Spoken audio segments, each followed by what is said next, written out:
Hello नमस्कार दोस्तों। तो चलिए आज बात कर लेते हैं। एक कमेंट आया था एक बच्ची का और वो बहुत अच्छा कमेंट लगा, तो मुझे लगा कि इसका रिप्लाई देना चाहिए। वो ये पूछ रही थी कि सर अगर जो है कट ऑफ 65 रहता है और फर्स्ट शिफ्ट के जो है 65 ही बन रहे हैं, तो उस हिसाब से ये अगर 70 कट ऑफ बाद में रखेंगे तो क्या नंबर बढ़ेंगे फर्स्ट शिफ्ट वालों के? तो ये मुझे बहुत अच्छा लगा, तो यही डिस्कस करना था थोड़ा सा। आप लोग डिटेल में समझिएगा सही से कि स्टैंडर्ड नॉर्मलाइजेशन है क्या ये। देखिए सबसे पहले जो हम लोग जो बेसिक कर रहे थे नॉर्मलाइजेशन वही करते हैं, ठीक है। उसके बाद फिर उसका जवाब मिल जाएगा। बहुत सारे डिस्कशन कर रहे थे वो लोग कमेंट सेक्शन में, तभी ये मुझे आइडिया आया कि डिस्कस कर लूँ। देखिए सेकंड शिफ्ट वालों के मान लेते हैं कि 60 बन रहे हैं, ठीक है।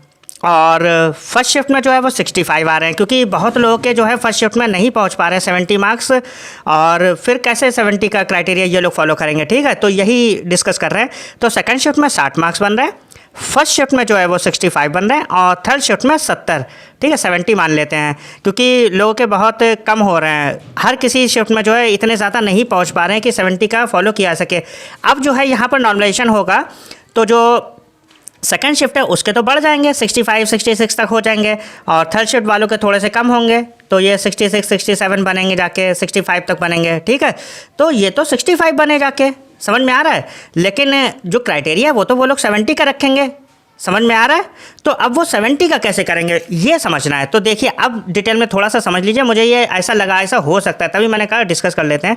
तो देखिए कट ऑफ तो वो 65 रहा, ठीक। अब जो है उन्हें तो फॉलो करना है 70 मार्क्स वाला स्टैंडर्ड नॉर्मलाइजेशन। तो अब वो लोग क्या करेंगे कि तीनों शिफ्ट के बढ़ेंगे, हर बच्चे के बढ़ेंगे, तीनों शिफ्ट क्या हर बच्चे के, तब क्योंकि तीनों शिफ्ट के जब बढ़ेंगे तभी तो वो क्वालिफाई कर पाएंगे, बराबर हो पाएगा। ऐसे तो नॉर्मलाइजेशन जो है सही बैठा नहीं कि केवल एक ही शिफ्ट के बाद में, क्योंकि जो एग्जैक्ट कट ऑफ बन रहा है नॉर्मलाइज करने के बाद, पहले नॉर्मलाइज करने के बाद वो तो 65 बन रहा है, और उन्हें 70 का जो है फॉलो करना है, तो फिर वो 5 नंबर जो है वो सबके बढ़ेंगे, ठीक है। उस केस में जो है फर्स्ट शिफ्ट के भी बढ़ जाएंगे, सेकंड शिफ्ट के भी बढ़ जाएंगे, और थर्ड शिफ्ट के भी बढ़ जाएंगे। और ऐसा इस बार हो सकता है, समझ में आ रहा है, क्योंकि बहुत लोगों के जो कमेंट आ रहे हैं वो कह रहे हैं कि सर मेरे नहीं बन रहे हैं, आपने कैसे ये 70 का क्राइटेरिया रख दिया है।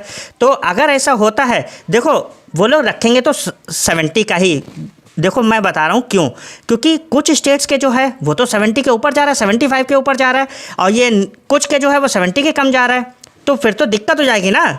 ये तो बिल्कुल यहाँ पर इक्वालिटी नहीं हुई कि जो है इधर कट ऑफ कम जा रहा है 70 के, उन्होंने ये वाला क्राइटेरिया जो है नहीं फॉलो किया, उधर किया, तो वो तो सेफ़ रहने के लिए जो है कोई भी लीगल ऐसी आगे उन्हें दिक्कत ना हो तो वो 70 का ही फॉलो करेंगे। ये आप अपने मन में डाल लो, और अब मुझे 100% अब मंथन करके पता चल गया कि वो 70 का ही करेंगे। हाँ, ये जो वो बच्ची पूछ रही थी ये हो सकता है कि वो अब सबके बढ़ जाएं, मान लो 66 हुआ, 67 हुआ, तो वो 70 का फॉलो करेंगे बाद में ऊपर, तो फिर थोड़े बहुत सबके बढ़ेंगे इस केस में, ठीक है। ये चीज़ जो थी मुझे डिस्कस करनी थी।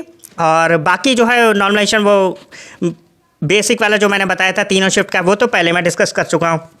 तो अगर आप लोगों ने नहीं देखा तो वो आप लोग देख लीजिएगा जाके, कट ऑफ वाला वीडियो मैंने बना दिया है, ठीक है। यही छोटी सी चीज़ थी कि अगर 65 बनता है तो फिर जो है 70 लाने के लिए उन्हें फिर वो हर किसी शिफ्ट के, चाहे वो सेकंड शिफ्ट हो, चाहे वो फर्स्ट शिफ्ट हो, चाहे थर्ड शिफ्ट हो, थर्ड शिफ्ट को इस केस में फ़ायदा मिल सकता है, ठीक है, क्योंकि उन्हें फॉलो तो करना है 70 वाला क्राइटेरिया, ठीक। यही चीज़ बता रही थी। और बहुत अच्छा जिसने भी कमेंट किया था, मुझे याद नहीं है नाम उसका। फिलहाल मिलते हैं नेक्स्ट वीडियो में। Thank you.